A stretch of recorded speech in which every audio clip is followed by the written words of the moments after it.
Hi, I'm Christine in the Canadian Living Test Kitchen. Today I'm going to show you some cuts of steak that you might find at your butcher shop. Steaks are big ticket items. You're going to spend some money on them, so make sure you choose wisely. Look for meat that's well marbled. That means there's fat throughout the muscle and not just along the edge.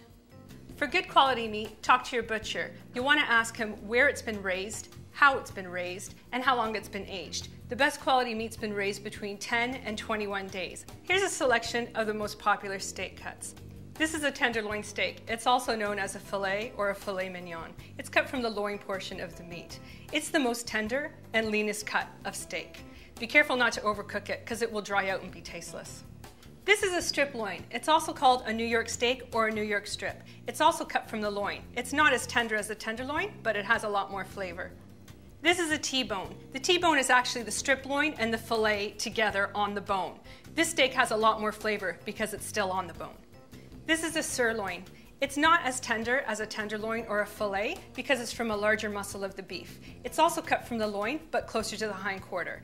It is very flavorful though. Finally, this is a prime rib steak. It's a fattier steak and it's cut close to the bone. Butchers love this steak because they know those qualities will yield the most flavor. When a steak is well aged, it tends to have a darker surface. If your steak is bright red on top, this is called a bloom. It just means that the blood has risen to the surface. All of these steaks are good for grilling, pan-searing, or broiling. To season your steaks, if you're using good quality meat, you really don't need anything more than salt and pepper. Make sure you don't salt and pepper your steaks long before you're about to cook them. When you're cooking your steak, cook for half the recommended cooking time, and then turn with a set of tongs. Be careful not to pierce your meat. Continue cooking for the rest of the time. Don't turn your steak more than once.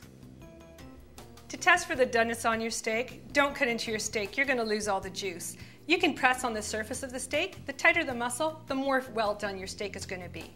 The best way to test for doneness is to use an instant read thermometer. 140 degrees will give you a medium rare steak. 160, you'll be cooked to medium. If you want to cook your steak more than that, try a simmering steak. Once your steak is cooked, allow it to rest. The juices will retract back into the muscle and it'll give you a juicy steak.